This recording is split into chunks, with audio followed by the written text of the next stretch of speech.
Le dimanche dernier, nous avons ensemble exploré un message très important sur l'amour bannit la crainte.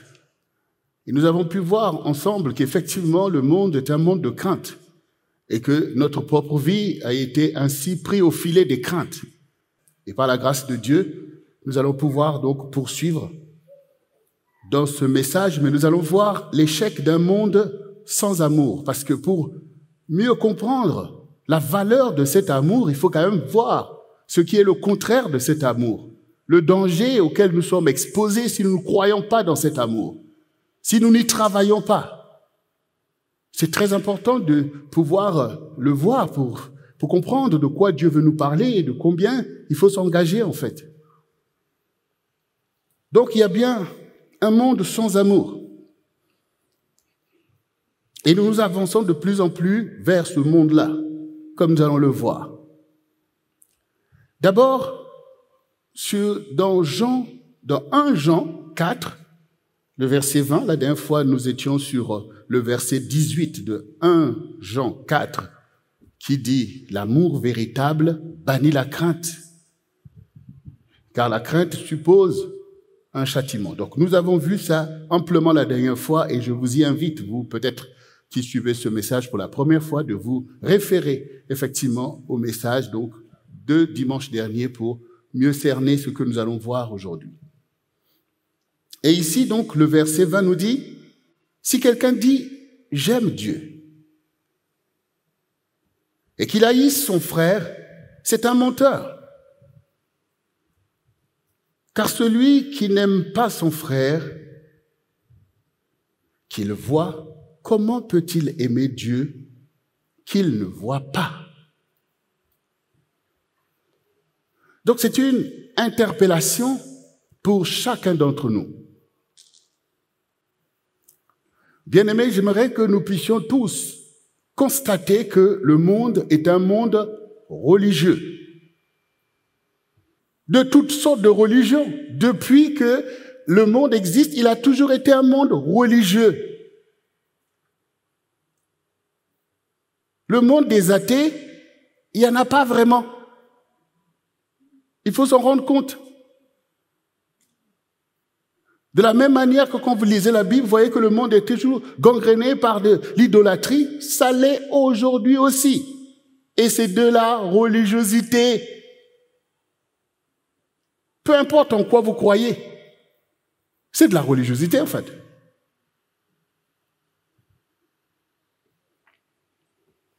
Et donc pour nous méditer ce verset, c'est reconnaître que chaque homme se projette en un Dieu.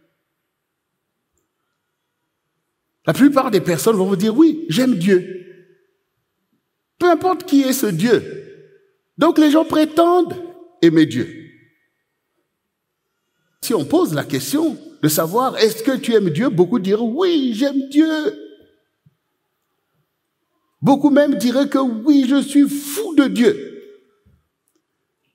Donc nous n'allons pas maintenant aller traiter le sujet en se disant, bon, est-ce que les gens aiment Dieu et tout ça? Non, le Seigneur sait que en partant de cette façon, tout sera erroné. Pour mesurer l'amour véritable que quelqu'un peut témoigner envers Dieu, le Seigneur dit ici que si tu dis que tu aimes Dieu et que tu n'aimes pas ton frère, ton prochain, tu es un menteur. Et les menteurs, il y en a plein. Plein de religieux sont des menteurs. La preuve, c'est ce que nous allons voir. Parce que pour le Seigneur tel qu'il parle ici, par l'apôtre Jean, si les gens aimaient vraiment Dieu, et si leur Dieu, c'est le vrai Dieu, ça se saurait. Ça se vivrait. Le monde en serait meilleur. Donc, si ça ne se voit pas dans le quotidien des uns et des autres, si ça ne se traduit pas par l'amour du prochain que Jésus a prêché et établi par l'Évangile, donc on a affaire à des menteurs.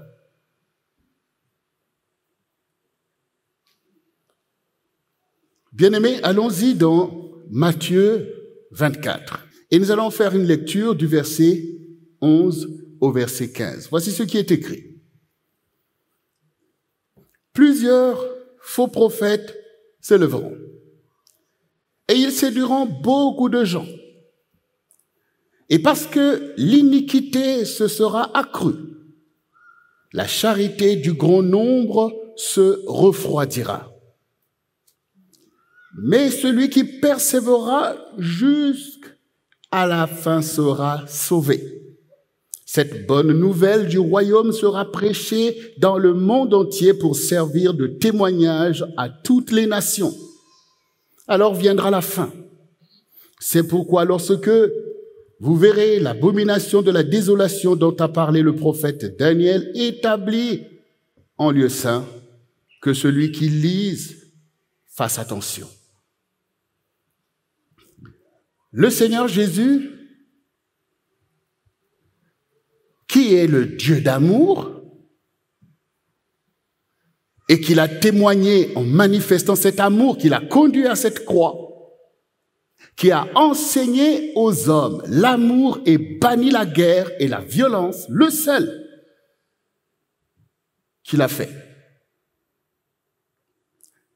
disait déjà ce qui va se passer.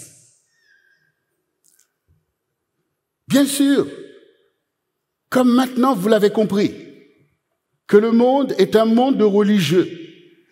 Et cette religiosité est donc alimentée par des révélations, soit du vrai Dieu ou des faux dieux, par l'instigation de la prédication, notamment des prophètes, et l'enseignement des docteurs.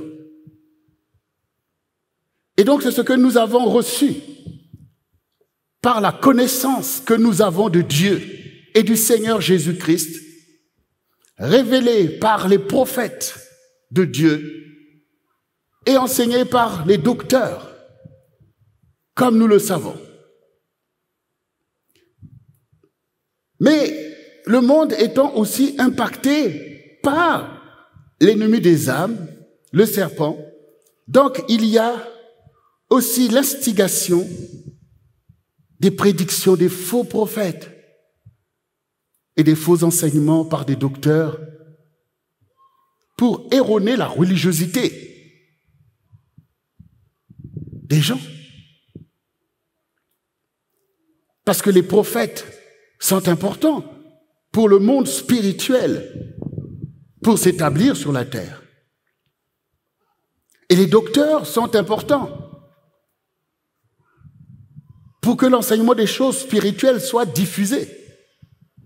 Quand c'est bien, gloire à Dieu. Mais quand c'est faux, dangereux. Et devant cette réalité, les apôtres même du Seigneur ont dit, mais comment allons-nous reconnaître les vrais prophètes des faux, puisque les faux aussi sont capables de produire des choses si convaincantes. Le Seigneur dit, regardez à leurs fruits. On reconnaît un arbre par son fruit. Il ne faut pas se laisser impressionner par des paroles, mais regardez le fruit. Quand on parle du fruit de l'esprit, ça commence par quoi? Quelle tranche commence? Le fruit de l'esprit, c'est l'amour. Pourquoi vous hésitez? Il faut réaliser. Donc, l'amour est un baromètre important pour mesurer les choses spirituelles, pour voir leur légitimité, s'ils sont de Dieu ou pas.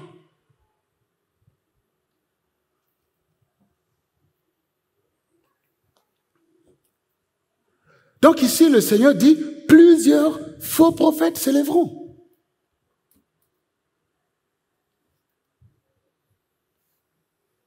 Et ils vont séduire beaucoup. Comme par exemple, le fait de se séduire que tu aimes tellement Dieu que tu es en colère contre tes semblables. Tu aimes tellement Dieu que tu as le mandat de tuer les innocents. Tu aimes tellement Dieu. Tu es fou de Dieu. Et tu n'es pas fou des gens qu'il a fait à son image et à sa ressemblance.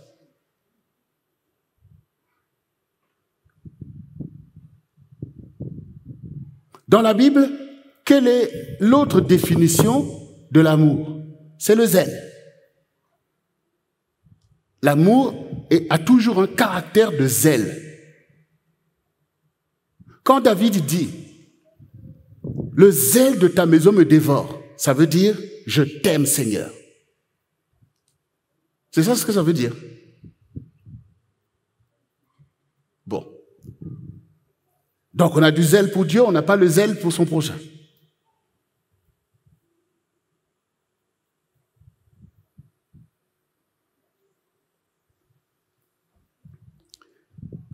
Et puisque les faux prophètes menacent le monde de destruction, et menacent d'envoyer les âmes en enfer, et c'est ce que font aussi des faux docteurs, qui emmènent donc des enseignements qui sont faux pour enseigner le péché.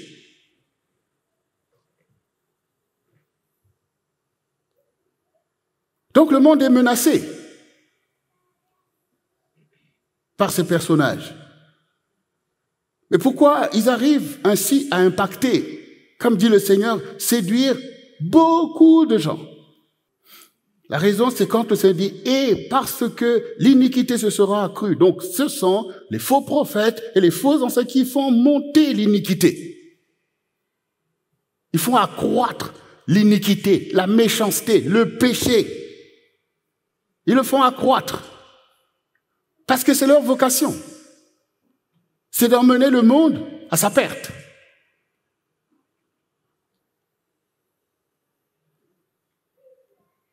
La charité du plus grand nombre se refroidira. Donc,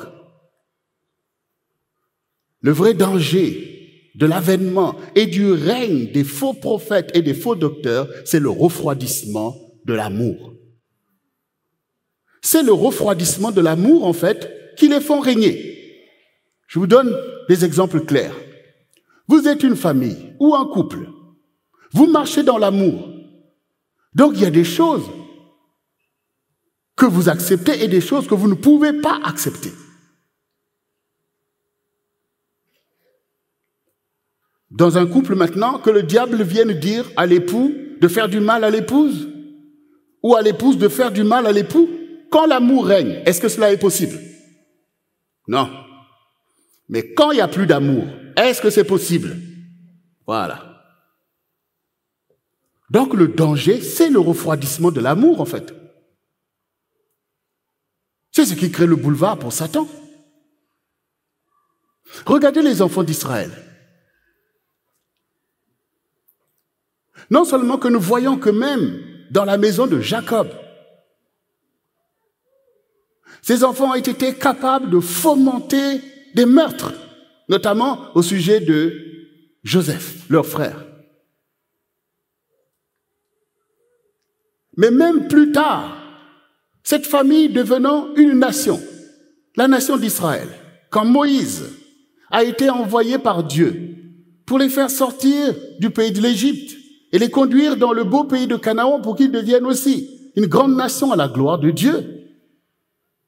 Mais quand vous lisez la Bible, vous voyez comment ces tribus se sont fait des guerres terribles. Et même après avoir reçu l'Évangile dans les pays dans lesquels nous sommes, même ici en France, les chrétiens ne se sont pas fait la guerre, ne se sont pas tués. Mais aujourd'hui,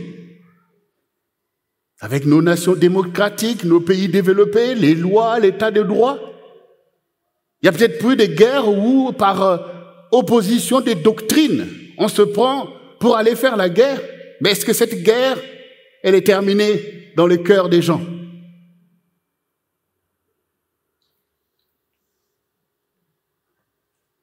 Donc, l'intrusion de la colère, de la haine, dans le cœur même du peuple de Dieu, est une réalité démontrée. Et beaucoup sont en proie à ces choses controversées par rapport à la vérité, qui est l'amour de Dieu qu'il a mis dans nos cœurs. Ça se voit dans les familles, dans les couples. On voit bien cette guerre larvée, parce que l'amour manque.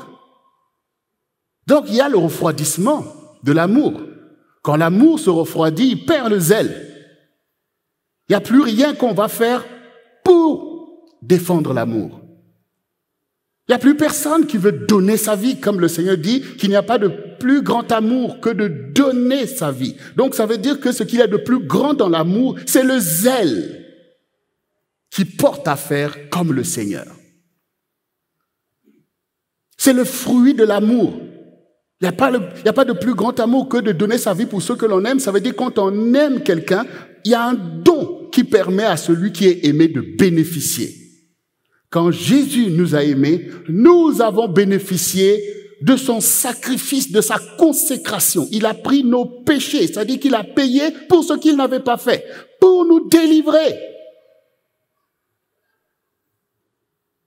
Il a pris tes maladies, tous tes péchés que tu veux garder. Si tu renonces, il va enlever. C'est ça que ça veut dire. Ce que tu ne peux pas faire toi-même, il le fait à ta place. Parce que c'est ce que fait l'amour, en fait. L'amour n'est pas stérile. L'amour n'est pas stérile. Donc, le fait pour nous de pouvoir dire « Seigneur, je t'aime », de jeûner, de dire « Alléluia », ne démontre pas pour autant que cet amour est véritable si cela ne se reflète pas dans ce que nous sommes capables de nous donner les uns les autres, de nous aimer les uns les autres et de faire bénéficier de cet amour de Dieu en nous à des gens autour de nous et même à notre génération.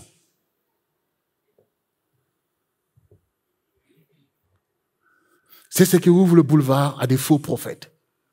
C'est ce qui permet d'écouter des enseignements des faux docteurs, de t'éloigner des gens que tu aimes. Parce que l'amour s'est refroidi, parce que l'amour manque. Tout devient difficile et chaotique. Et le royaume perd de sa puissance au milieu d'une génération. Tout c'est maintenant dans la forme. Et le Seigneur est désolé. Le Seigneur est désolé. Le Seigneur est désolé. L'amour du plus grand nombre se refroidira. C'est un vrai danger pour le monde et pour une génération que l'amour se refroidisse. Et Satan y travaille à cela. Chacun a des raisons pour ne pas faire plus.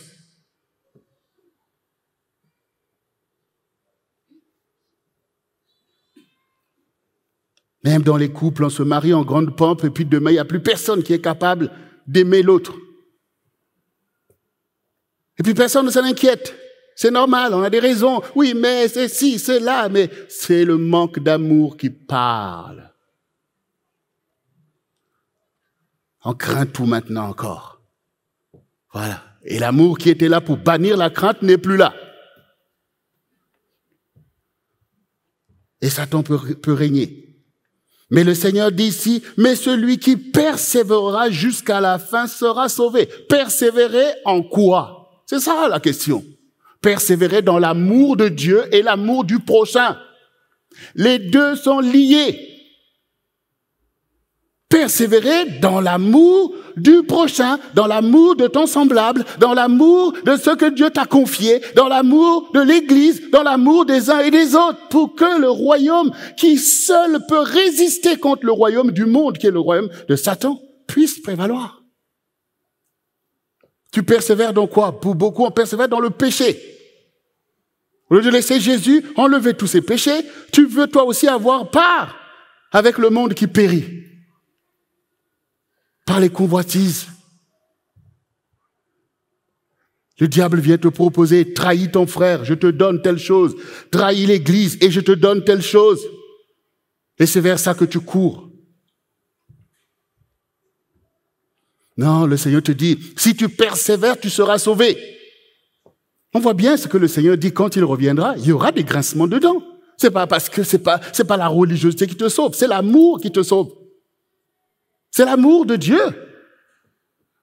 L'amour répond à l'amour. Jésus a donné sa vie pour toi. Toi aussi, tu donnes ta vie pour le Seigneur. Et Jésus a besoin de toi pour aimer les gens autour de toi. Et les gens autour de toi doivent bénéficier de l'amour du Seigneur parce que tu es son levier. La paix qui va emmener la paix. La joie qui va emmener la joie. La bonté qui va emmener la joie si ce n'est pas les disciples de Jésus.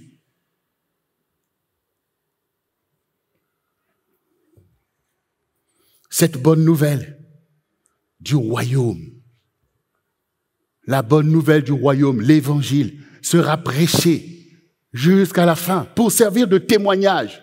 Personne ne pourra dire on ne savait pas que l'amour existait. Parce qu'il y aura toujours le témoignage de ceux qui ont la bannière de l'évangile, qui sont là et donnent leur vie au quotidien pour le bien des autres. Ce sont les disciples de Jésus-Christ. Et l'ennemi ne peut rien contre eux. Parce qu'ils ont la bannière de l'amour. Oh, il n'y a rien d'amour chez Satan. Il n'y a que des intrigues. On peut démasquer un faux prophète.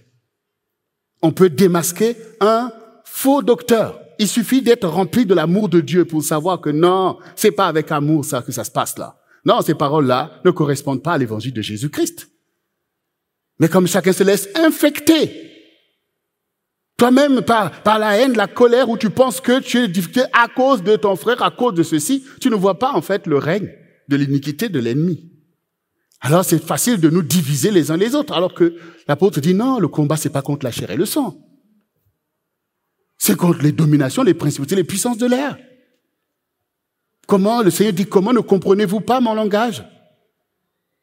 Et pourtant, dans l'Église, nous avons le témoignage de ceux qui nous ont précédés, c'est-à-dire les disciples de Jésus eux-mêmes, qui sont nos apôtres en fait, qui nous ont donné un enseignement vivant sur ces choses, pour voir comment Satan travaille, et comment Dieu, au contraire, travaille pour défaire son royaume et libérer les saints de Dieu.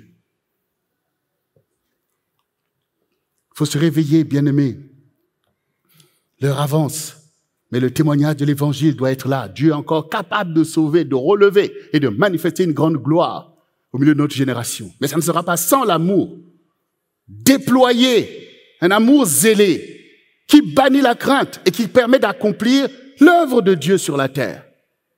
Relever les familles, fonder des familles, tout ça, c'est le zèle de l'amour de Dieu. Il y a bien des choses à expérimenter avec l'amour que de suivre les séductions, les pacotilles du diable et se fourvoyer dans la corruption. Tu te sens même toi-même loin de Dieu. Tu le sens en fait. Quand tu es loin de Dieu, malgré ta religiosité, tu le sens. Et ce qu'on appelle la séduction, que d'avoir une mentalité corrompue alors que tu sais dans la vérité que tu es à côté de la plaque. Tout ça, ce sont les éléments que Dieu a mis pour sauver ses saints. Le témoignage de la vérité. Il faut répondre à l'appel de Dieu. Et Dieu appelle par l'amour. Donc le monde est attaqué quand l'amour du plus grand nombre se refroidit. Ça devient un boulevard pour Satan pour envoyer des faux prophètes et des faux docteurs. Pour venir vouloir séduire les élus quand même cela ce serait possible. Donc il travaille à fond pour enseigner des choses terribles aux générations.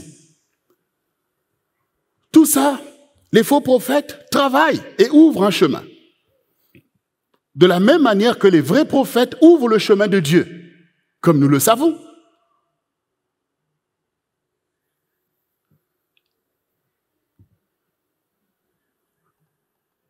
Jésus-Christ, qui a été promis dès le commencement de l'humanité, quand le Seigneur a dit contre le serpent que je mettrai inimitié entre toi et la femme, entre ta descendance et sa descendance. Tu lui mordras le talon et lui t'écrasera la tête. Parlons de Jésus-Christ. Mais il a fallu bien des générations de sanctification, l'enseignement des prophètes pour ouvrir le chemin du Seigneur. Un enfant vous est né, un fils vous est promis, tout cela, ça se fait au milieu des saints de Dieu, au milieu du travail des prophètes et des enseignements des docteurs de la loi pour pouvoir faire venir le Fils de Dieu. Et souvenez-vous, ce que Jean-Baptiste a prêché. Donc les prophètes travaillent à l'avènement de Dieu et l'accomplissement, en fait, de sa volonté. Les faux prophètes travaillent à l'avènement de Satan. Toujours dans un contexte religieux. Regardez, 2 Thessaloniciens, chapitre 2, nous allons lire du verset 7 au verset 10. Voici ce qui est écrit. Car le mystère de l'iniquité agit déjà. Il faut seulement que celui qui le retient encore ait disparu. Et alors paraîtra l'impie, que le Seigneur Jésus détruira par le souffle de sa bouche et qu'il anéantira par l'éclat de son avènement. L'apparition de cet impie se fera par la puissance de Satan, avec toutes sortes de miracles, de signes et de prodiges mensongers, et avec toutes les séductions de l'iniquité pour ceux qui périssent, parce qu'ils n'ont pas reçu l'amour de la vérité pour être sauvés. Donc l'ennemi travaille par des séductions, par des mensonges de toutes sortes, pour erroner la religiosité de beaucoup et ouvrir le chemin de l'homme impie qui va venir, ce qu'on appelle l'antéchrist. Et donc, vous voyez vous-même que l'apparition de cet impie se fait par la puissance de Satan, qui est aussi une puissance religieuse, par toutes sortes de miracles, de prodiges, donc des choses qu'il va faire savoir avec la religiosité, en fait. Vous voyez? Donc là, on ne vous dit pas qu'il va venir dans un monde athée où personne ne croit en rien. Vous voyez vous-même. Donc la religiosité monte. Mais l'important, c'est de discerner le vrai du faux. Ce qui est de Dieu et ce qui n'est pas de Dieu.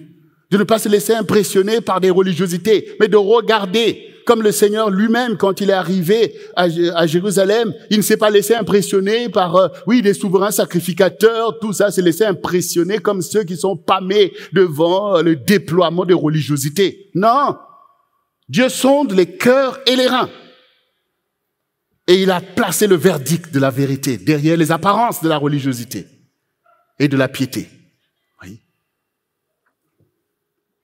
Donc là aussi, on voit bien que beaucoup de choses qui montent au milieu de notre génération préparent déjà le chemin de l'homme impie, qui sera accueilli, parce que pourquoi on l'appelle antéchrist?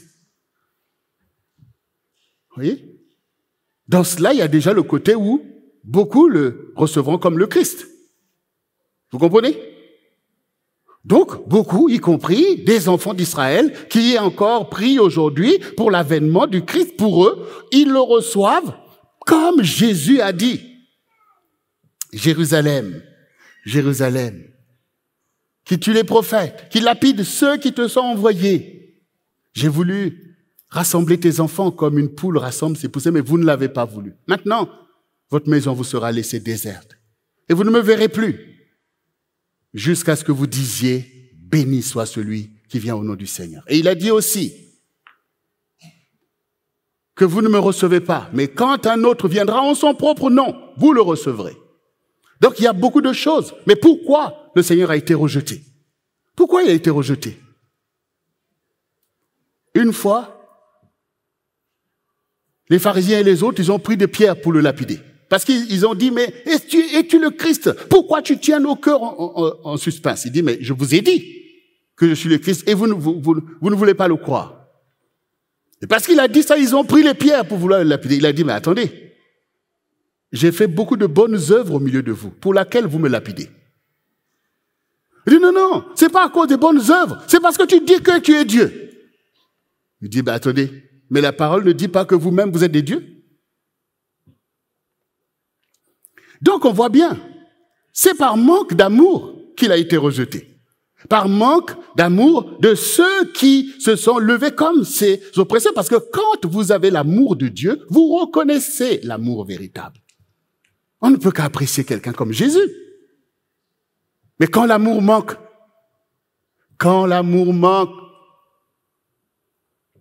tout est une raison pour aller lapider des gens. Soit disant qu'il est écrit. Mais il est aussi écrit, tu aimeras l'Éternel ton Dieu et tu aimeras ton prochain comme toi-même. Cette parole-là ne te parle pas? Tu aimeras ton prochain comme toi-même? Ben, regarde un peu le prochain qui est à côté de toi. Aïe, aïe, aïe, aïe. Aimer quelqu'un ne veut pas dire qu'il n'y a pas de préjudice. Il y a des gens qui pensent que j'aime quelqu'un parce qu'il me fait tellement du bien. Alors, Jésus nous a aimés parce qu'on lui fait tellement du bien. Voyez? Voilà. Tout ça que des sentiments, en fait. Tu projettes tes sentiments, tu penses que c'est ça l'amour. L'amour est une loi de Dieu. C'est un commandement qui fait de toi un levier de la gloire de Dieu. Qui fait de toi quelqu'un au bénéfice de l'avancement du royaume. Oui. Donc l'ennemi ne peut pas régner si l'amour, et notamment l'amour du peuple de Dieu, est déployé. Si l'amour est zélé, si la bannière de l'amour flotte, il ne peut pas régner. Parce que les faux prophètes seront eux-mêmes handicapés. Du temps d'Élie, les faux prophètes, c'est-à-dire les prophètes de Baal, ont gangréné Israël d'une fausse religiosité. Et beaucoup de gens se sont embarqués dedans. Élie même s'est dit, mais je suis devenu tout seul. Bon, maintenant, il dit, bon, ok, si maintenant Baal est Dieu, on va se retrouver pour voir qui est Dieu. Donc, quand Élie s'est levé et qu'il a déployé la bannière de la vérité, est-ce que les prophètes de Baal ont tenu? Ils n'ont pas tenu. Ils n'ont pas tenu.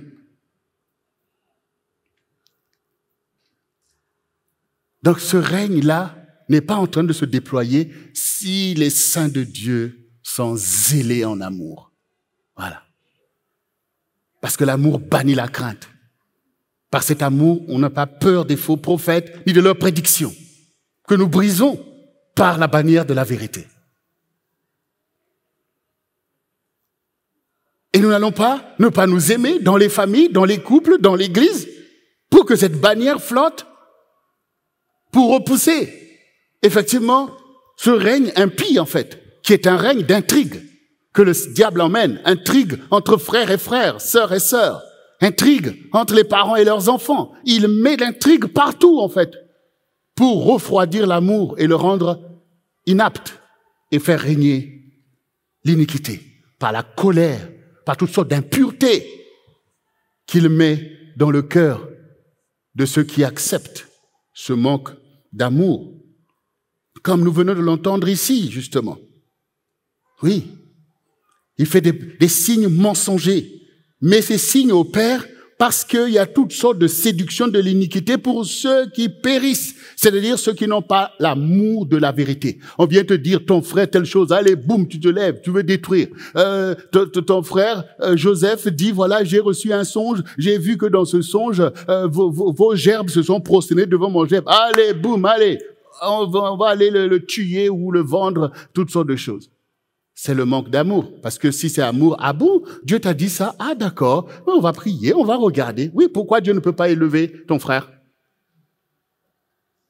Pourquoi Dieu ne peut pas élever ton petit frère? Pourquoi Dieu ne peut pas élever ta petite sœur? Est-ce que c'est la première fois qu'il le fait dans l'histoire? Voyez vous-même. Tout ça, c'est le manque d'amour. Donc tu commences à réaliser, bien-aimé, que c'est très dangereux d'accepter le manque d'amour qui est dans le monde. Et là, nous le voyons, même aujourd'hui. Tout nous paraît que tout est bien, mais on voit comment la haine se distille dans tout le domaine religieux, politique, économique.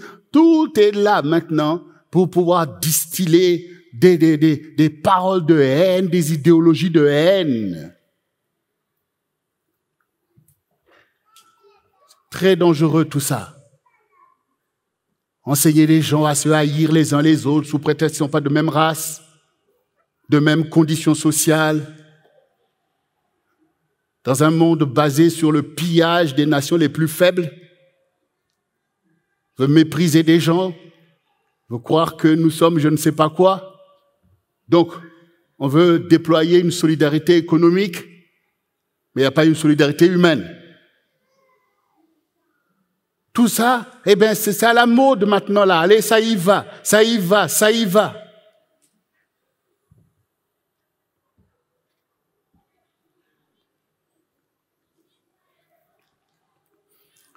Nous, le peuple de Dieu, nous ne devons pas nous laisser avoir par ce monde-là.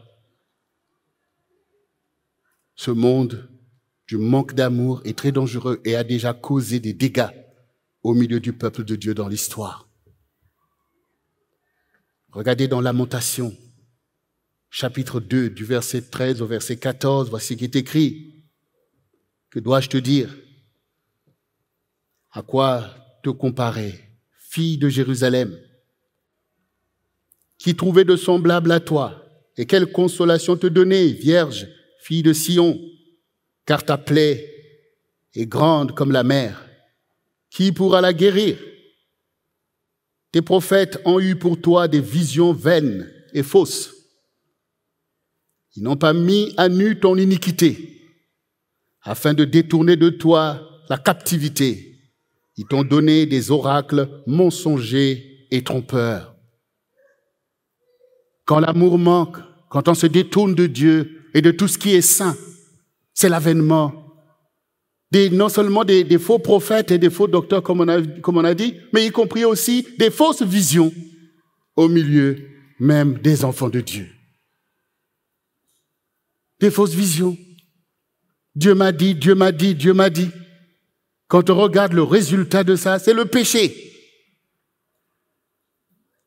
Et ça devient une plaie béante qui mène à la captivité. La captivité.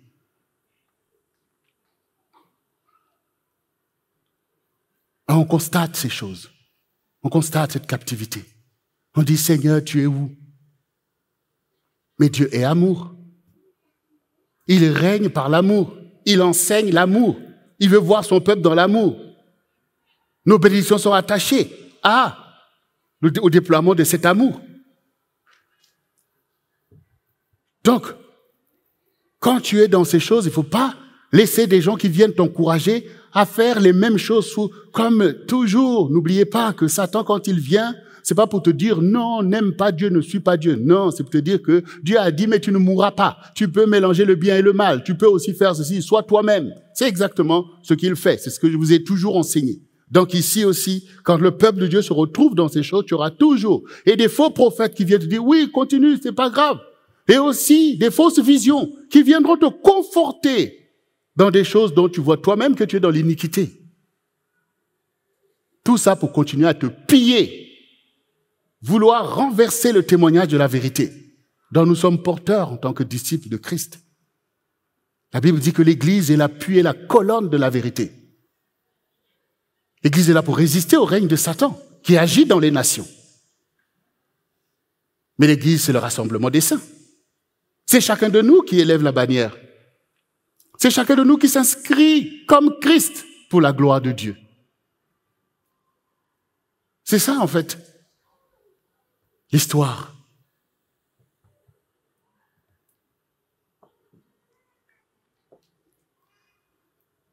Entre le blé et l'ivraie, entre les justes et les méchants, c'est l'histoire. Et chacun poursuit les objectifs du royaume dont il est citoyen. Et nous sommes engagés dans l'œuvre du Seigneur qu'il a déclaré accomplir jusqu'à la fin des temps. Sauver des âmes, rassembler le peuple de Dieu, élevez toujours le témoignage de la vérité contre les mensonges et les intrigues du diable, par toutes sortes d'idéologies et de philosophies, de meurtres et de péchés.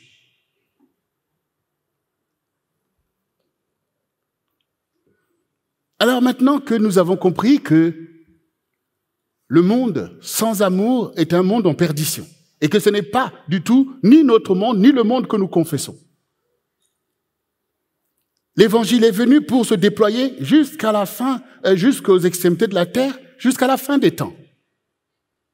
Donc nous travaillons à ce que le monde de l'amour puisse se déployer, effectivement. Emmener l'amour dans les familles qui manquent d'amour, pour à nouveau emmener la restitution de la justice, de la gloire de Dieu, le relèvement.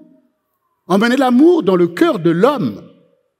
C'est ce dont nous travaillons pour que l'homme soit encore capable de se lever, de bâtir une famille, de faire avancer le royaume de Dieu, parce que c'est tout ça, en fait, l'œuvre de l'amour. C'est ce que Dieu a dit. Il veut que l'homme se multiplie. Il veut que sur la terre règne, en fait, sa gloire. Mais si nos cœurs sont fermés, si l'amour manque, et qu'on craint tout, l'homme craint la femme craint l'homme. C'est le règne du diable, en fait. Mais pour toi, tu vas te dire, oh, c'est moi, hein. Moi, je suis pas ceci. Mais ce que tu confesses vient de qui? La volonté de qui tu fais? Et pourtant, dans ta religiosité, tu peux effectivement penser que Dieu adhère à tes pensées. Mais c'est pas le monde, en fait, qui l'a proclamé. C'est pas le monde qui l'a proclamé. Dans le monde qu'il proclame, l'homme quittera son père et sa mère et s'attachera à sa femme. Et les deux deviendront une seule chair. On a vu comment s'est constitué le peuple de Dieu. C'est pas par des familles, c'est pas par le mariage, et des familles qui deviennent des tribus et qui deviennent un peuple. Comment donc accepter tout un tas de philosophies, d'un monde égocentrique où chacun pour soi, d'un monde qui bafoue en fait les fondements même de ce que Dieu a dit depuis le début. Donc on n'y croit plus dans l'amour, mais on croit dans quoi à la place de ça? Faut regarder en fait. Un monde de consommation, de toutes sortes d'impuretés, d'assujettissement de l'autre par ton égocentrisme. Et puis les valeurs qui font l'humanité, on n'y croit plus et on est fier, on est content. Et toi, le disciple de Jésus, tu adhères à ça, parce que tu penses que le Seigneur est impressionné par ta petite prière, par ton jeûne et toutes sortes de choses. Mais ça dépend des vocations que tu poursuis. Ça dépend du royaume, en fait. Voilà. Il a dit chercher premièrement le royaume. C'est quoi ton royaume? C'est quoi ton royaume? Il est où ton royaume? Où est son principe? Quel est son objectif? Quelle est son ampleur?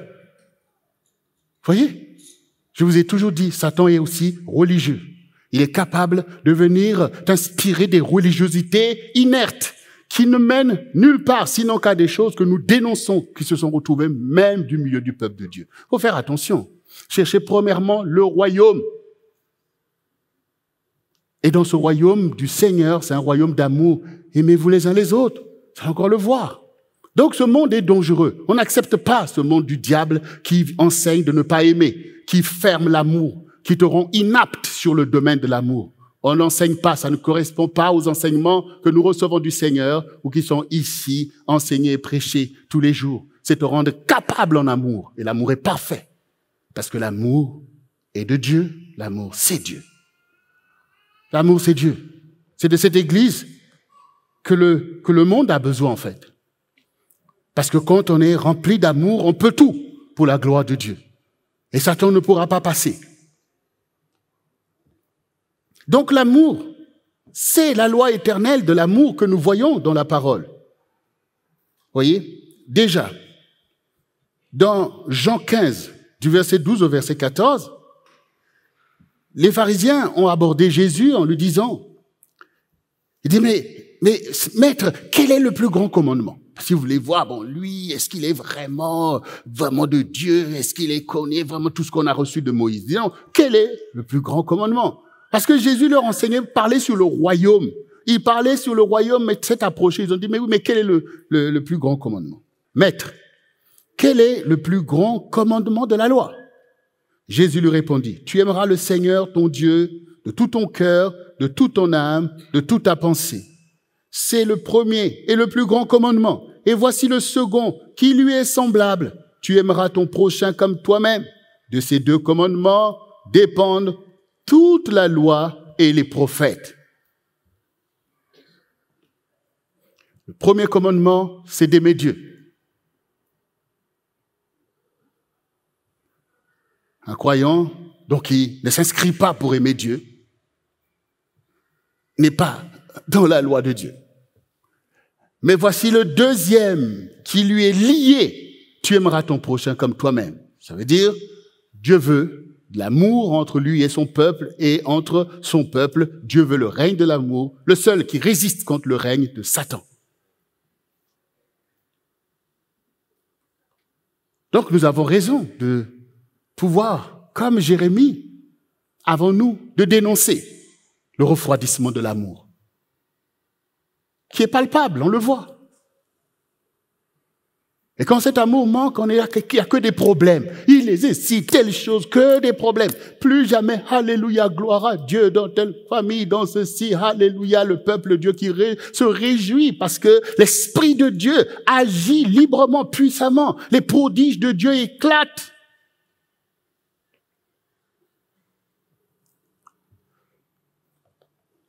Bien-aimés, l'amour est une loi éternelle. L'amour, c'est une loi éternelle. Alors, maintenant, pour que nous puissions comprendre, puisque dans notre restitution, l'amour joue un rôle clé dans ta famille, dans toutes les choses que tu demandes à Dieu, l'amour joue un rôle clé pour l'accomplissement de ces choses. Dans l'Église, il n'y a pas d'Église sans que ça soit fondé sur l'amour. Si c'est pas par amour que tu te lèves pour aller prêcher, si c'est pas par l'amour que tu te lèves pour aller enseigner, pour faire toutes ces choses, ce ministère, il est vain. Et aussi l'amour, c'est ce dont nous avons besoin pour atteindre les objectifs, en fait, que chacun de nous recherche. Regardez ce passage que tout le monde aime lire, 1 Corinthiens 13. Je vais en lire du verset 4 au verset 8. Pour certains, c'est écrit l'amour, c'est la charité. C'est la même chose. Vous voyez, quand on parle, peut-être que l'amour, bon, mais quand on parle de la charité, on voit bien le côté de l'action. Parce que la charité, c'est toujours quelque chose qui est porté vers les autres. C'est par charité que tu fais telle chose, et non pas par colère, non pas par égoïsme, mais par charité, je pardonne, par charité, je fortifie, par charité, je donne. Donc là, on comprend bien ce qui est dit de l'amour ici. Parce que l'amour est charitable. L'amour et la charité, c'est la même chose. La charité est patiente. Mais est-ce que la patience, c'est pas ce dont nous avons besoin les uns les autres? Mais oui, c'est ce dont nous avons besoin, de la patience, en fait, que dans tes faiblesses, qu'on patiente un peu vis-à-vis de toi, que dans tes difficultés, qu'on patiente parce que les choses vont se faire. Mais c'est pas simple, en fait. Le Seigneur dit les plus forts soutiennent les plus faibles. Si la patience manque, regardez le préjudice pour les plus faibles. Regardez le préjudice pour les plus faibles. Hier, par hasard, je suis tombé sur un documentaire qui passait. Dans ce documentaire, il y a un acteur français très connu, en fait, qui joue souvent du théâtre. Là, je me rappelle pas de son nom, mais il est très connu. Et donc, il a eu un enfant autiste. Maintenant, dans le documentaire, on montre le combat qu'ils ont livré, lui et sa femme, pour en faire un acteur. Mais il faut regarder, c'est pas du tout de la blague, hein, c'est tout, mais un sacrifice à fond pour que son enfant soit comme lui, acteur, notamment de théâtre. Donc, dans sa situation, vous voyez d'où est-ce qu'on va le chercher pour qu'il arrive à se mettre sur scène et répéter des textes et tout. Donc, on montrait en fait ce déploiement, et même les parents, quand ils témoignaient, on voyait leur émotion. On voyait leur émotion. Et combien même on voulait les décourager d'avoir un tel rêve fou pour leur enfant, qui était donc handicapé, mais et à ce niveau-là. Et on voit comment ils ont fait des sacrifices pour arriver à ce documentaire où on voit comment l'enfant est rentré petit à petit, et sa joie immense quand il arrive à jouer des pièces et tout. Donc on voit en fait, on voit. Mais il faut de la patience pour ça. Et il explique combien son épouse, qui était aussi une actrice de cinéma, a abandonné sa carrière pour accompagner son fils. Ben oui. Parce qu'il faut l'emmener petit à petit, il faut faire des choses. Par exemple, le garçon en question, il aime les trains. Quand il est dans le train, il est content. Et donc, sa maman, à longueur de journée, prend des trains pour lui faire plaisir.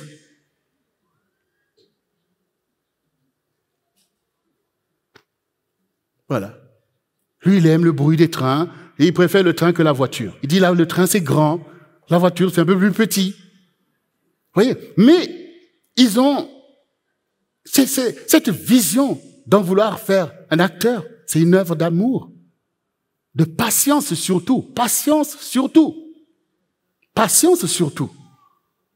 Pour qu'il fasse la chose qui est dit, il faut être patient, qu'il revient, on refait à son rythme, jusqu'à ce qu'il arrive à faire. C'est une patience à toute épreuve.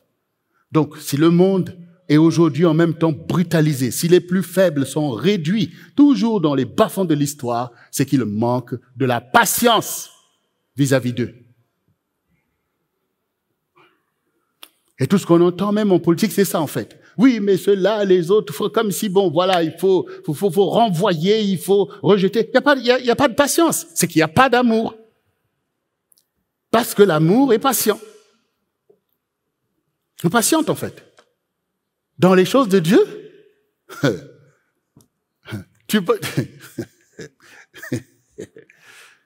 Non, si tu manques de patience, tu laisses tomber. Souvenez-vous même quand on se disait, mais jusqu'à quand je veux vous supporter? C'est vrai.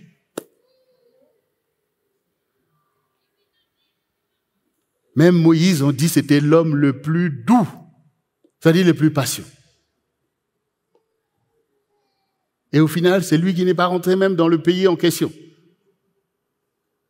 Tant qu'on patiente, l'amour est patient. Et c'est ce que nous avons besoin. Dans ta famille, c'est la patience que tu as besoin.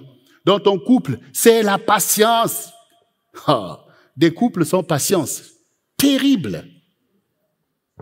Terrible. On n'est pas patient les uns envers les autres. Tu n'es pas patient vis-à-vis de ton épouse. Tu n'es pas patient. Et tu n'es pas patient vis-à-vis de ton époux. Il doit être parfait en un quart de tour. Non, voyez vous-même. Mais attendez, si maintenant les parents ne sont pas patients vis-à-vis de leurs enfants, surtout les mamans. Non, vous savez, non, je veux dire, les mamans, mais attendez, mais il suffit de regarder un enfant quand il commence à marcher. Non, on peut acclamer les mamans. Quelle patience! C'est pas la patience d'une semaine. C'est pas la patience d'un mois. C'est pas la patience d'une année. C'est des années, en fait, de patience.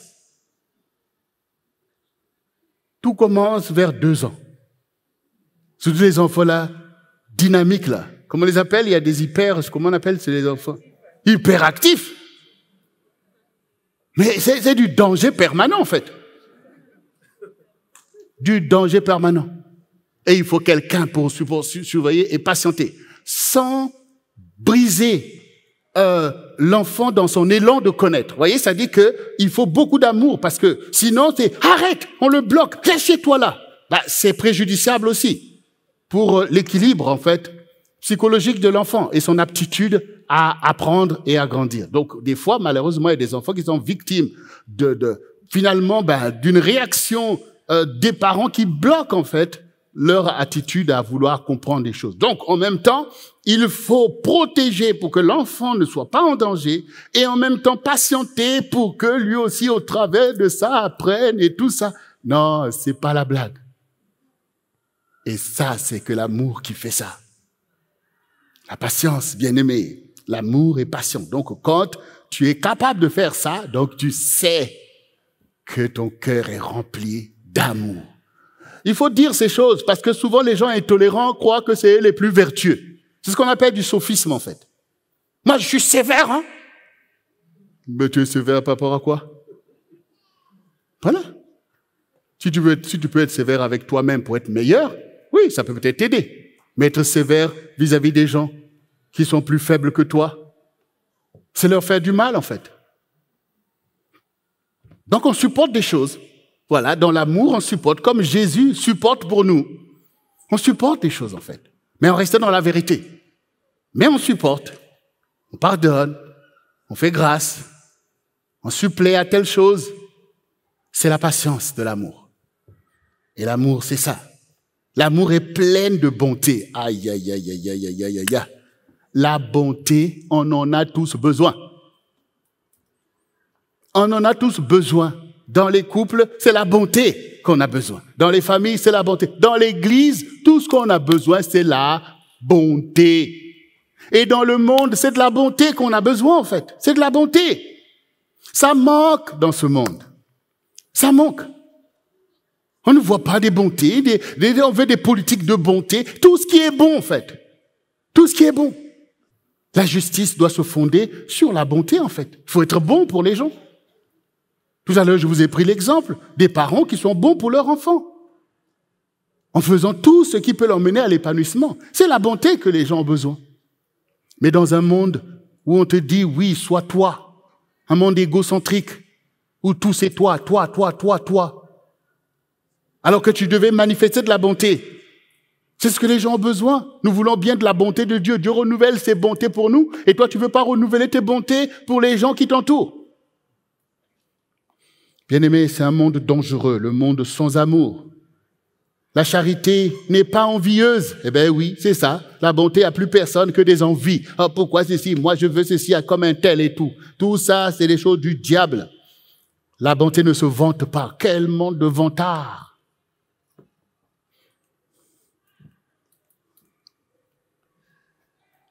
Toutes ces choses sont le règne de l'ennemi. La bonté ne s'enfle pas d'orgueil. L'orgueil est un poison très dangereux. Les choses qui ne tiennent pas devant Dieu. Dieu est celui qui abaisse les orgueilleux. Tout ce que tu bâtis sur l'orgueil sera renversé. Tu peux en être sûr. Par Dieu. Et parfois, ton problème, c'est même pas Satan m'a attaqué. Parfois, c'est Dieu lui-même qui se lève parce qu'il y a de l'orgueil dans tout ça. Mais l'amour n'est pas orgueilleux. L'amour ne fait rien de malhonnête, mais la malhonnêteté est là, dans la vie. Beaucoup d'enfants de Dieu. Tu fais des choses malhonnêtes. La malhonnêteté dans les couples, dans les familles, dans les assemblées. Ce n'est pas le règne de l'amour.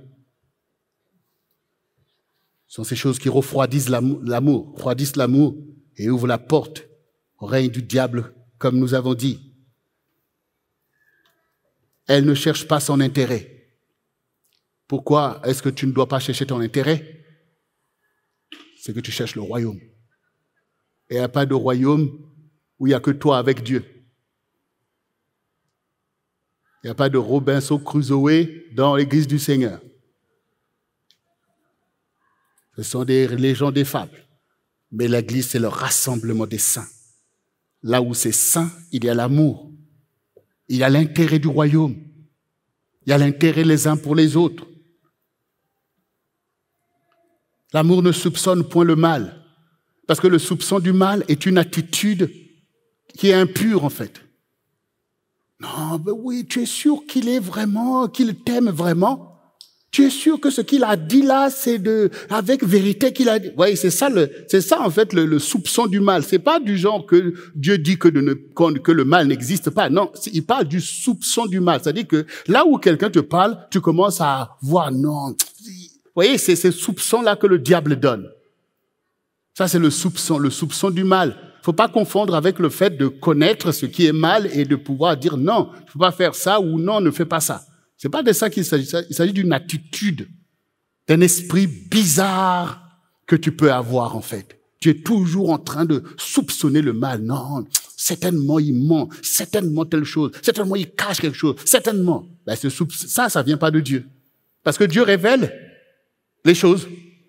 Par exemple, il y a peut-être une parole de sagesse, une parole de connaissance qui montre qu'il y a quelque chose qui ne va pas pour dénoncer les choses. Mais le soupçon du mal est une attitude qui vient de l'ennemi. C'est pour ça que quand Jésus manifestait tout toute cette gloire de Dieu, eh bien, des gens qui étaient pris par ce soupçon du mal cherchaient toujours à voir le mal derrière. Oui, c'est par Belzébul qu'il a fait ça. C'est par tel, vous voyez? C'est ça, en fait. Or, l'amour ne soupçonne pas le mal. Voyez? Et l'amour ne se réjouit pas de l'injustice, en fait. Quelqu'un souffre et puis tu es content. Voyez? Comme quand Jésus était crucifié, eh bien, il y a des religieux qui disaient, maintenant descends, soit disant que tu es le Fils de Dieu. Vous voyez des attitudes comme ça. Et parfois, au quotidien, ça se produit. Quelqu'un dans ta famille, c'est bien. Quelqu'un dans les déboires, c'est bien. Non. Non. L'amour ne se réjouit pas de l'injustice, mais il se réjouit de la vérité. Voilà, l'amour se réjouit de la vérité. Ah, béni soit le Seigneur. Ah, vraiment bien-aimé. Se réjouit de la vérité. C'est ça, l'amour est attaché à la vérité.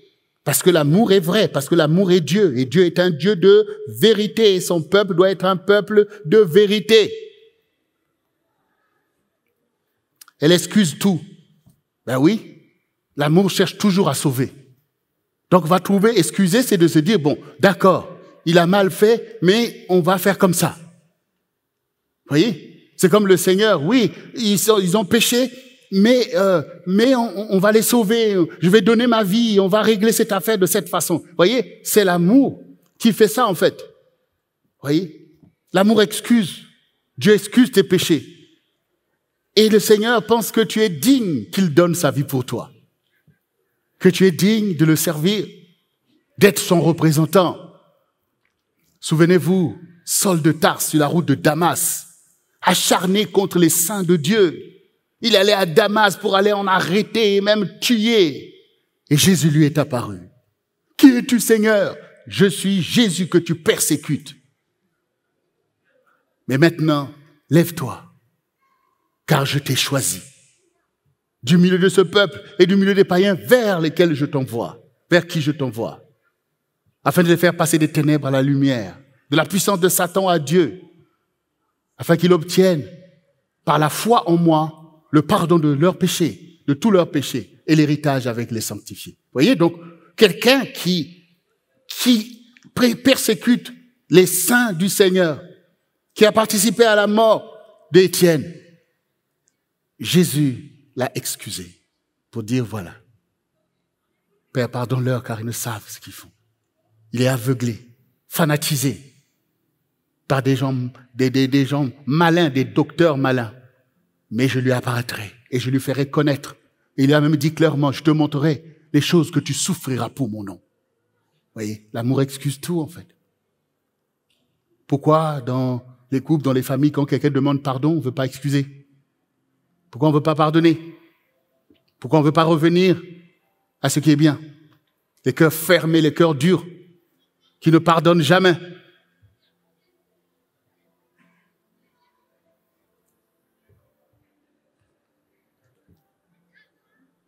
L'amour croit, l'amour, je vous ai dit, l'amour et la foi, c'est la même chose. Un amour qui n'a pas de foi est déjà perdu. Ça n'existe même pas pour Dieu. Et une foi sans amour, ça n'existe pas pour Dieu. Parce qu'on croit en Dieu. Et Dieu est amour. L'amour supporte tout. Oui, il y a bien des choses à supporter. Hein. Il y a des choses à supporter. Au quotidien, il y a des choses à supporter. Ta liberté ne veut pas dire que tu ne supportes pas les choses. On a pris l'exemple d'un enfant. Si sa maman ne supporte pas, si son papa ne supporte pas, si ses frères ne supportent pas, son manque d'intelligence et toutes ces choses, est-ce que sa vie n'est pas en danger? D'ailleurs, comment l'enfant va vivre si personne ne lui adresse des soins, ne supporte pas sa situation? Des couples souffrent parce qu'il manque de cet amour qui supporte. Il y a des choses à supporter. Et en même temps, tu dis, tu veux servir Dieu, comment tu vas le faire si tu ne supportes pas les épreuves qui y sont attachées? Il faut supporter. Parce que et tout ça, vous voyez vous-même que c'est la clé, c'est l'amour en fait. C'est l'amour qui permet de faire ces choses, qui permet l'accomplissement de ce monde de Dieu en fait, de l'évangile. C'est l'amour. Voyez, l'amour supporte tout. C'est-à-dire tous les sacrifices qui sont attachés à la gloire de Dieu, au royaume de Dieu, ben, par l'amour, nous allons les faire. Et si c'est pas fait, le royaume ne peut pas avancer, en fait. Si c'est pas fait, le royaume ne peut pas avancer. Même des choses simples dont l'Église a besoin. Les choses qu'on ne devait même plus enseigner, comme se lever pour la maison de Dieu, comme par exemple apporter des dîmes, des offrandes pour lesquelles pour beaucoup c'est encore du tumulte. Mais si tu es rempli d'amour et pour Dieu et pour l'assemblée, mais tu allais être content de le faire. Pourquoi? Parce que dans la vérité, tu sais que sans ces choses, on ne peut pas avancer en fait. Et pourquoi ça reste bloqué pour beaucoup? L'amour manque. Et à côté, parfois, pour des vanités, on est parti, on claque toutes ces choses. Parce que l'amour manque. Regardez l'enfant prodigue. Et ça aussi, c'est un message important dont on prendra un jour l'avantage de bien le regarder. Parce que cet enfant-là, il n'avait rien à reprocher au royaume dans lequel il était. Mais il était attiré par les sirènes de Las Vegas. Et d'aller expérimenter, prendre ce qu'il avait pour aller dépenser ça pour les choses du monde, pour les convoitises. Et il a tout dilapidé. Maintenant, quand il était en danger de mort, s'il n'y avait pas un royaume de valeur pour l'accueillir, comment il allait survivre? S'il n'y a pas un royaume dans lequel on est prêt à investir pour les autres, à mettre les biens au service de ce qui est digne, comment il allait être reçu? Comment il allait être reçu? Puisqu'il a tout dilapidé. Donc à quoi servent en fait les richesses? Dans le monde, c'est pour la prostitution, pour la vanité. Mais pour les enfants de Dieu, ça sert à quoi? Ça sert à quoi? Si c'est pas pour l'avancement du royaume, si c'est pas pour que les gens vivent dignement. Donc tu commences à comprendre toi-même pourquoi on dit que l'amour supporte tout en fait. L'amour, c'est un sacrifice pour le bien du royaume.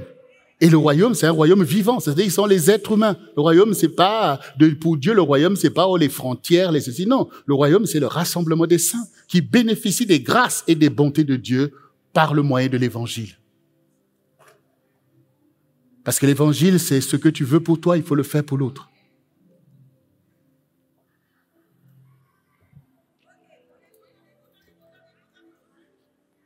L'amour, la charité ne périt jamais. La charité ne périt jamais. L'amour ne périt jamais, quelles que soient les situations que tu traverses. Si l'amour se refroidit, cela témoigne de sa nature qu'il n'est pas vrai. Parce que le vrai amour ne périt jamais. Comme l'amour de Jésus n'a jamais péri pour nous. Malgré tout ce qui s'est passé, ton amour aussi ne doit jamais périr.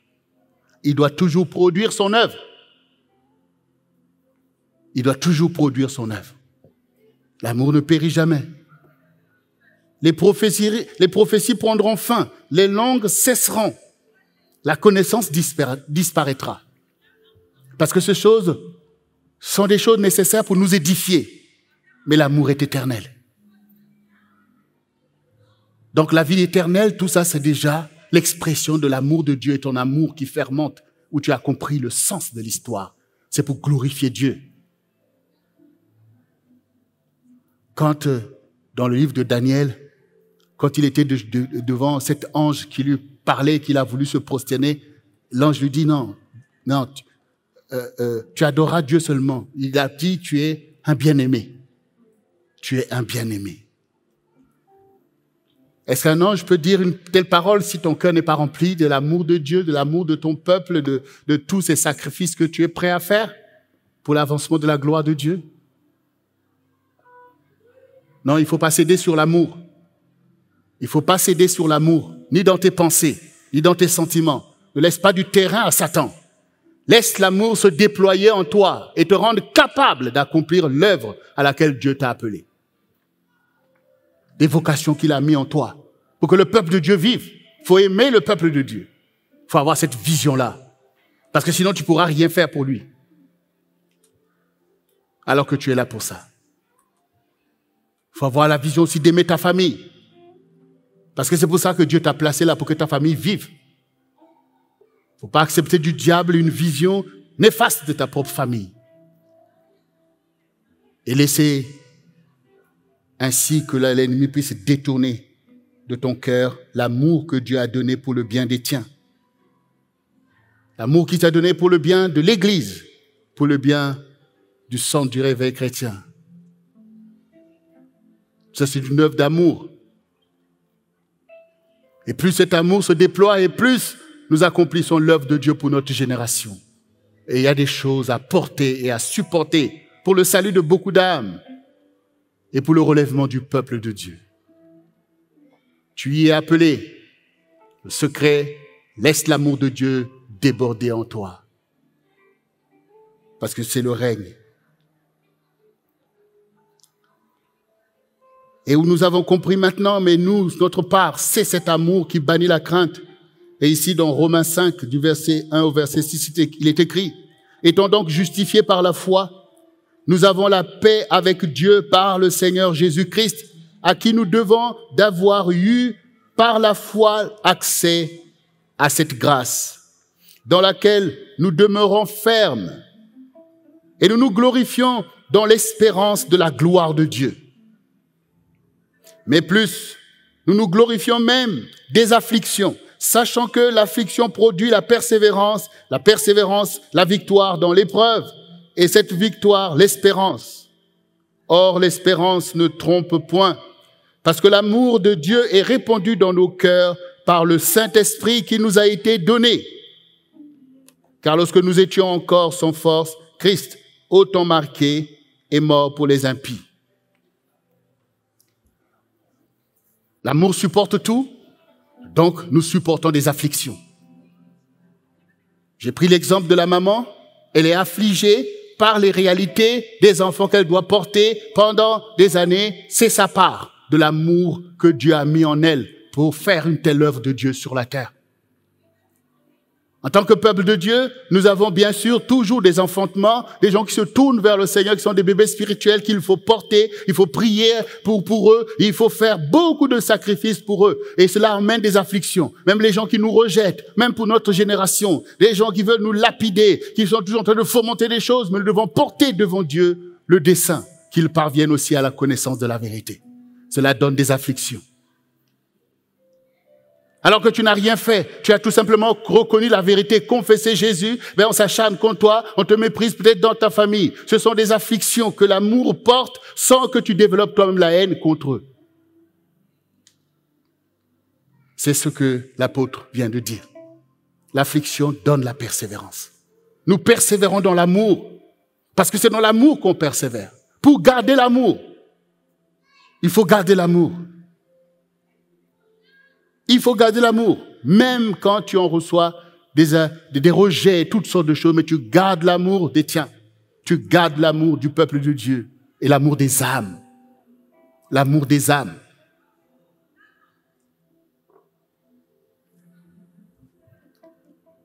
Et le secret, nous voyons, or l'espérance ne ment pas. Nous ne sommes pas en train de croire dans un royaume qui n'a pas la provision.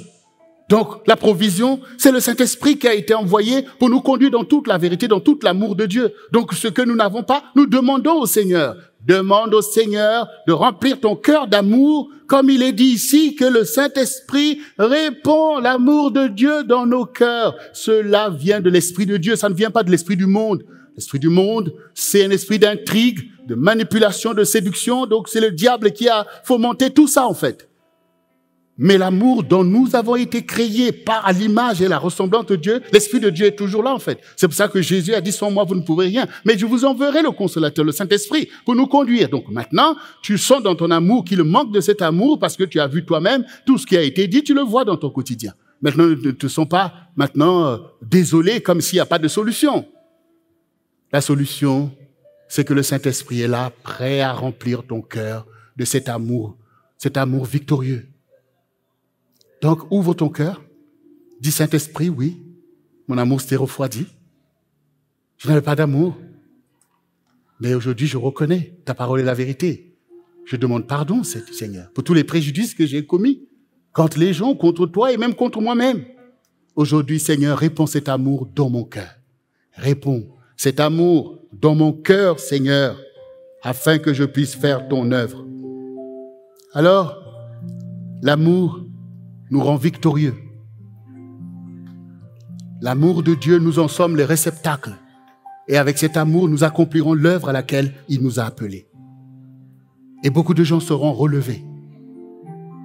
Si nous sommes là, c'est par l'amour de ceux qui nous ont précédés. Et si aujourd'hui un peuple de Dieu se lève, c'est par l'amour que Dieu va faire jaillir au milieu de toi. Et ce royaume d'amour va encore repousser l'avènement de l'homme impie. Parce que le Seigneur dit que là où le péché a abondé, la grâce a surabondé. Ton rôle, c'est de faire surabonder la grâce de Dieu pour cette génération, afin que beaucoup en soient sauvés, que ta famille soit relevée. Oui, Dieu fait de toi le pourvoyeur de cet amour. Il faut que tu parles encore avec amour. Prêche l'amour dans ta famille. Prêche de l'amour au milieu des enfants de Dieu. Quand tu entends des murmures, dis, mais bien-aimé, qu'est-ce qu'on entend là, bien-aimé? Mais non, mais c'est ça, c'est pas de l'amour, ça. On est là par amour, réunis par l'amour de Jésus. L'église, c'est un lieu d'amour, en fait. C'est pour des amoureux du Seigneur et du peuple de Dieu qu'est l'église. Ah ben oui. Mais oui, bien-aimé. Et on se parle dans la vérité. C'est l'œuvre du Seigneur Jésus. L'église qui s'est acquise par son sacrifice. Donc, de quoi on parle en fait? Là, on ne parle pas de miséricorde, on ne parle pas de pardon. On entend ceci, de colère, de soupçon, non, bien-aimé, non. Moi, c'est pas pour ça que je suis ici. Hein. Moi, si c'est ça, l'amitié entre moi, je ne suis pas là-dedans. Je ne suis pas là-dedans. C'est ça, bien-aimé.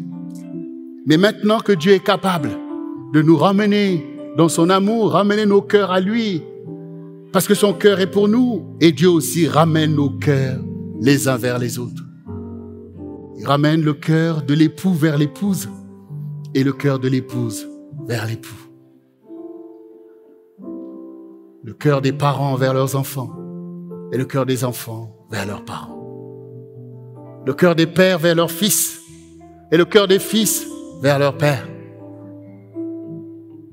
Le cœur des mères vers leurs filles et le cœur des filles vers leurs mères. Le cœur des belles-mères vers leurs belles-filles et le cœur des belles-filles vers leurs belles-mères. Mais nous comprenons que ce que le Seigneur veut dire, c'est de ramener le cœur du peuple de Dieu les uns vers les autres, des frères vers les frères vers les sœurs, ainsi de suite. Donc, les cœurs du peuple de Dieu est au Seigneur et à la gloire de Dieu. Parce que nous avons tous quelque chose que nous devons à notre prochain. Moi, je vous dois quelque chose, c'est pour ça que je me tiens là. Pasteur Jocelyne vous doit quelque chose, c'est pour ça qu'elle se tient là. Et ne pensez pas que vous ne me devez pas quelque chose. Et ne pensez pas que vous ne vous devez pas les choses les uns les autres. Alors, il est temps de réchauffer notre amour, parce qu'on a quelque chose à y faire. Il faut réchauffer l'amour. On voit l'ennemi qui se pavane. Nous allons élever la bannière de l'amour de Dieu. Nous allons être capables, chacun avec les dons qu'il a reçus, les ministères qu'il a reçus, de renforcer le peuple de Dieu dans les nations et dans les îles. Oui, c'est notre responsabilité dans un temps de réveil spirituel. C'est le réveil de l'amour du peuple de Dieu et de sa capacité de se sacrifier pour rendre sa génération meilleure. Quand David s'est levé pour l'amour d'Israël, Goliath n'a pas résisté. Quand tu vas te lever, l'opposition de l'ennemi sera renversée. Quand Gédéon s'est levé, l'intrigue de Madian a été détruite pour la restitution du peuple de Dieu. Ne dis pas que tu es rien. Quand un enfant, quand un homme, une femme est rempli d'amour, peut changer beaucoup de choses dans l'histoire. Tu peux changer ta famille en dénonçant la haine, la colère et en professant l'amour. Tu peux changer beaucoup de choses dans l'œuvre de Dieu, là où tu te trouves, par l'expression de ton amour pour cette vision et pour son accomplissement. Tu peux changer beaucoup de choses et cela sera crédité à ton compte, qu'il a aimé, qu'elle a aimé, pour faire avancer l'évangile. L'amour, c'est ce que nous nous devons les uns les autres. Et cet amour nous bénit parce qu'il est écrit dans Ésaïe 54, à partir du verset 10. Quand les montagnes s'éloigneraient, quand les collines chancelleraient, mon amour ne s'éloignera point de toi, et mon alliance de paix ne chancellera point, dit l'Éternel, qui a compassion de toi. Malheureuse, battue de la tempête que nul ne console, voici je garnirai tes pierres d'antimoine, et je te donnerai des fondements de saphir. Je ferai tes créneaux de rubis, tes portes d'escarboucles, et tout ton enceinte de pierres précieuses. Tous tes fils seront disciples de l'Éternel, et grande sera la postérité de tes fils. Tu seras affermi par la justice, banni l'inquiétude, car tu n'as rien à craindre, et la frayeur, car elle n'approchera pas de toi. Si l'on forme des complots, cela ne viendra pas de moi. Quiconque se liguera contre toi tombera sous ton pouvoir. L'amour, c'est ce que nous avons besoin comme ferment pour l'accomplissement du règne de Dieu au milieu de nous. Tout ce que nous demandons dans nos prières, les grâces que nous demandons jaillissent du milieu de l'amour de Dieu qui fermente au milieu d'un peuple de Dieu. C'est de l'amour que nous avons besoin parce que Dieu nous est favorable. Mais si nous ne sommes pas favorables les uns les autres, eh bien c'est le règne du diable qui se manifeste. Il faut libérer le règne du Seigneur. Parce que ce que tu demandes, c'est l'autre qui est à côté de toi qui doit composer avec Dieu pour le faire. Voyez vous-même. Dieu nous utilise les uns en faveur des autres en fait. Mais si chacun déteste son frère, comment les choses vont se faire? Si maintenant Joseph aussi avait accepté la vengeance quand ses frères qui ont voulu le tuer se sont présentés devant lui, qu'il les avait rejetés, où serait le royaume de Dieu? Voyez bien-aimés, c'est l'amour qui accomplit l'œuvre de Dieu. Nous sommes tous des instruments de Dieu. Mais on fait par amour, par charité pour les uns, pour les autres. Tu dois trouver que l'autre est digne de ta dévotion, digne que tu te sacrifies pour lui, digne que tu fasses les choses qui lui donnent aussi de voir la bonté de Dieu. Oui, bien-aimé, il faut libérer l'amour. Libère ton amour. Et cet amour, c'est le fait que tu regardes ce que tu arrives à faire. Parce que quand le diable vient te piéger, c'est que on n'a rien fait pour moi, on n'a rien fait pour moi. Alors que ton amour, c'est ton amour qui t'élève, c'est ton amour qui te fait petit Christ. Est-ce que Jésus a tellement regardé à ce qu'on a fait pour lui?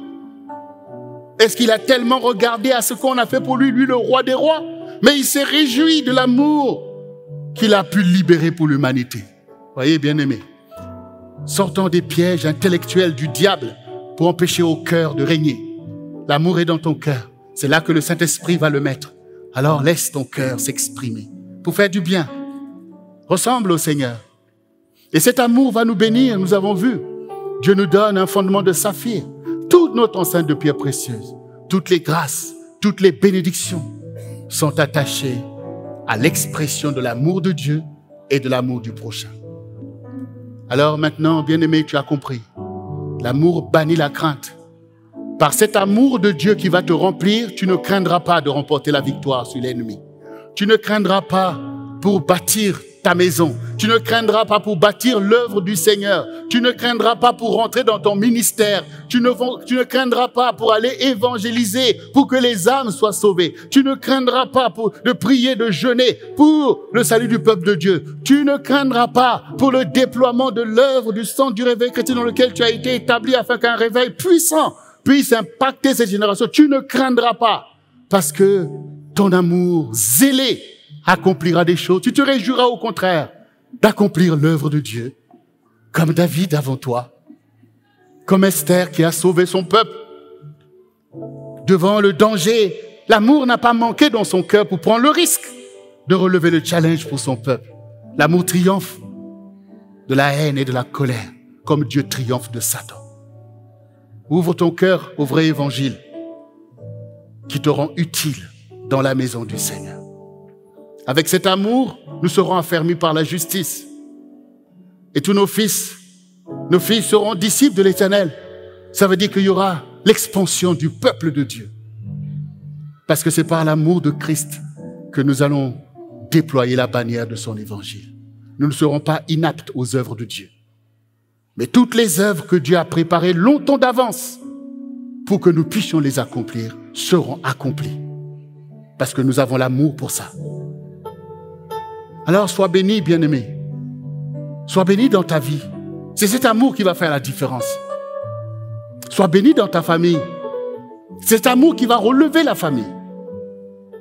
Sois béni dans ton pays. Parce que c'est cet amour qui va encore déployer l'évangile pour le salut de beaucoup d'âmes, pour amener les cœurs au Seigneur. Par cet amour, nous allons prêcher l'évangile. Nous n'aurons pas peur. Par cet amour, nous allons marcher sur les serpents, sur les scorpions, sur toute la puissance de l'ennemi. Et rien ne va nous nuire. Parce que Dieu est amour. Maintenant que tu entends ces paroles, tout se passe dans ton cœur. Maintenant, fais taire des pensées controversées et laisse cet amour. C'est comme une source qui jaillit au milieu de toi-même, où tu vois maintenant que oui, par amour, je pouvais faire comme ça. Par amour, je vais faire comme ça. Par amour, je vais pardonner. Par amour, je vais revenir vers ma sœur. Je vais revenir vers mon frère. Par amour, je vais revenir vers ma mère. Par amour, je vais revenir vers mes enfants. Par amour, je vais revenir vers mes bien-aimés. Par amour, je vais revenir vers mes pasteurs. Par amour, on va revenir vers les brebis du Seigneur. Par amour, nous allons aimer les âmes. Parce que nous n'avons pas eu plus de mérite que eux pour être le peuple de Dieu. Mais nous allons leur dire que Jésus les aime. Nous allons faire l'œuvre de Dieu par amour. Il y aura beaucoup de joie. Il y aura beaucoup de victoire au milieu du peuple de Dieu. Jusqu'à intéresser ceux qui ne connaissent pas le Seigneur pour dire, mais apparemment, il nous semble qu'ils ont la clé pour le bonheur de notre génération. Ils professent des valeurs qui manquent cruellement à notre génération. Certainement, il faut les écouter. Dieu est capable d'emmener une telle révélation de l'Église par la preuve.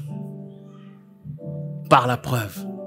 Tu seras comme Joseph, par la preuve, en fait, de ce que Dieu t'a donné pour ta génération. Tu n'es peut-être pas de la bonne race ou de la bonne famille ou de la bonne condition sociale, mais de la même manière que Joseph a triomphé en Égypte par la preuve de la gloire de Dieu en lui. Tous reconnaîtront qu'il n'y a que toi qui peux régler ce problème. Tu triompheras aussi comme Daniel à Babylone, par la preuve de la gloire de Dieu. Et toi, tu seras cette Esther qui est dotée de sagesse pour sauver ton peuple et pour rendre même les rois meilleurs. Et peut-être la Déborah qui supplée à la faiblesse des chefs. Tout ça, c'est l'œuvre de l'amour de Dieu dans le cœur d'un homme ou d'une femme pour élever la bannière de la gloire de Dieu qui renverse l'imposture de Satan. Et ce qui est important, c'est de comprendre que le royaume commence là où tu te trouves. Parce que toi aussi, tu es porteur du royaume. Avant d'aller dans les grandes réflexions sur « Oh, l'Église, ceci, le corps de Christ », l'Église commence là où toi, le croyant en Dieu, commence à faire l'œuvre de Dieu jour après jour, jour après jour. Le royaume se déploie et s'incarne dans l'histoire. C'est toujours aussi un moyen de se fourvoyer dans des questions, des doctrines, que de ne pas faire l'œuvre de Dieu au quotidien, où tu dois obéir à la parole. L'Église, c'est le rassemblement des saints. Un serviteur plus un autre serviteur, une servante plus une autre, ainsi de suite. Ça devient une génération des serviteurs, des servants de Dieu qui changent les nations et les îles. Ne néglige pas ta part dans cette affaire. L'amour, c'est pour tout le monde. Pour tout le monde. Pour tout le monde.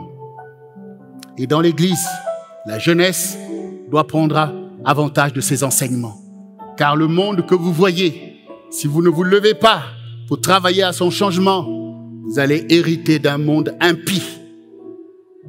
Si vous ne comprenez pas l'Évangile dès maintenant.